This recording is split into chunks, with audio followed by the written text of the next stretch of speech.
Разговараме со Томаш Стражај, словачки експерт за регионот и за односите со Европската Унија. Господине Стражај, земјава 15 години е кандидат за членство во ЕУ. По 10 препораки за отпочнување преговори во октомври не беше донесена позитивна одлука. Сепак има одредени сигнали од Брисел за позитивна одлука на пролет. Какви се вашите очекувања? We still have winter time these days, so we have to wait until spring. But I really believe that this year's decision of the EU would be more positive than the previous one, though I would also say that the last year's decision not to open the negotiation with North Macedonia and Albania was due to the difference in the position of some of the member states, while the vast majority of the member states were and still are supportive for the opening of the negotiation and for the EU enlargement as such.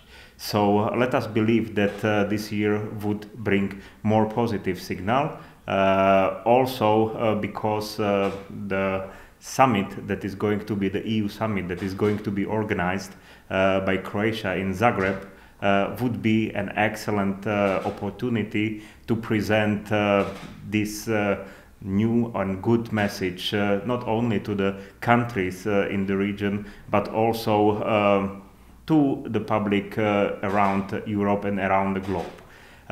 The EU is now actually facing quite a difficult situation when one of the most important member states is leaving.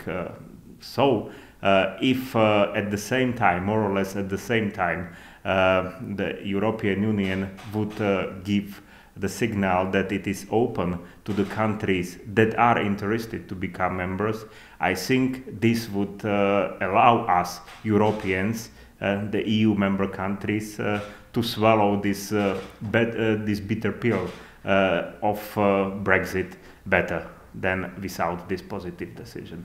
Новата методологија на преговарање, представена преку францускиот non-paper, предлага реверзибилност на процесот на преговори.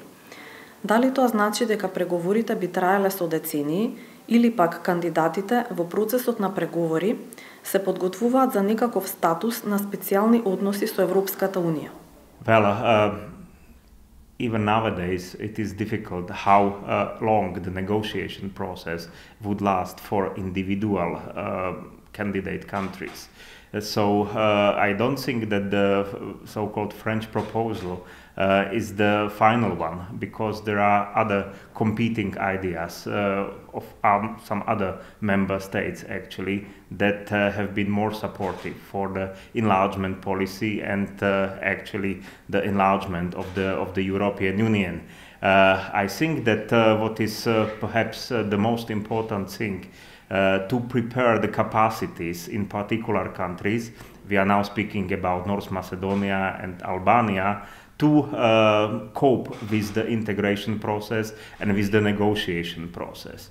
And I think that from this regard, the National Convention project is playing quite an important role, because it has several working groups and it is preparing experts and actually providing the government with the recommendations in very concrete areas that are crucial for the future accession of Macedonia to the European Union. So the capacity building in the countries and the reforms that are the aspects that are needed and should be somehow underlined. Of course, the position of the EU and the member states is very much important, but also the requirements are on the countries that are actually negotiating or are going to negotiate their accession to the European Union.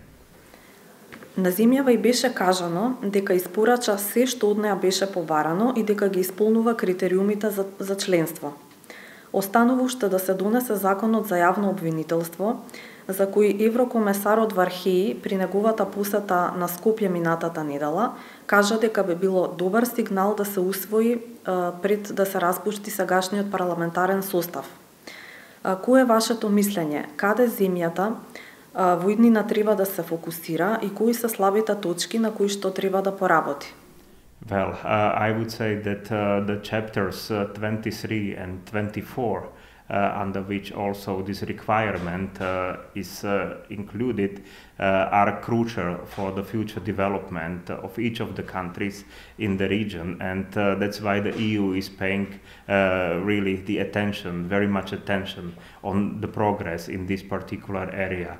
So it is connected to my previous answer that perhaps Macedonia has done a lot already regarding its preparedness for the integration, but still I think there is some homework left.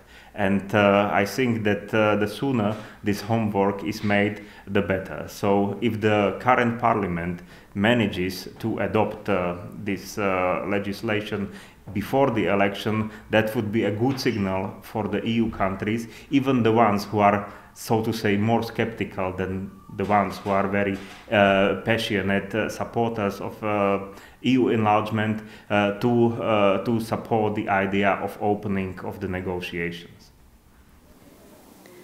Во повеќе ваши трудови вие правите паралела помеѓу Вишеградската група и Западен Балкан.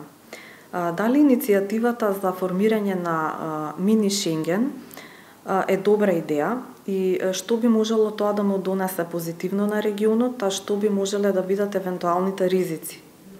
Well, I would say that the idea is really excellent one, because it prepares three countries in the region for the accession process and for the existence of the single market in the entire EU, because it promotes the liberties, the free movement of people, goods and services. It actually also erases borders among these three states, so to say, virtually, I would say, or symbolically. So this is in line with the integration process. However, I think that there is a small danger that some of the skeptic politicians in some of the EU member countries may use as the substitute for the EU enlargement as such. But I think that these voices, if they would appear, would be in a very minority. So the majority of the member states and the EU institutions as such definitely welcome this idea as a step towards the integration of North Macedonia and other countries to the EU. Со добивањето датум за преговори почнува ново поглавје меѓу Брисел и Скопје. Тоа ќе биде долготраен процес за кој треба да се има силен и вешт преговарачки тим. Кое е словачкото искуство и што би дале вие како совет? Well, our experience is that it really requires hard work, and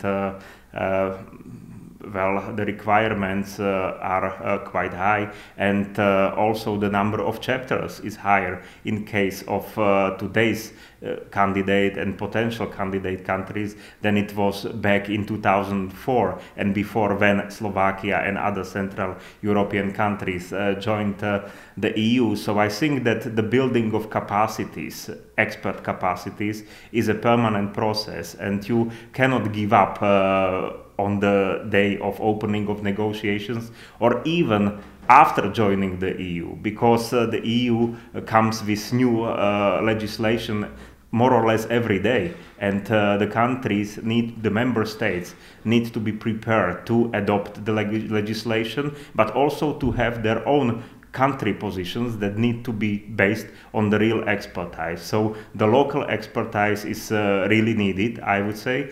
And what can Slovakia do is to pass certain kind of experience, not only the achievements, but also lessons learned, because we have plenty of lessons learned, so to say, from the accession process to countries like North Macedonia in a very friendly way. And I just have to repeat that the project of the National Convention can be considered as the right instrument how to transfer our integration know-how to North Macedonia, and how North Macedonia also can learn from our mistakes in order to be successful member states in the future.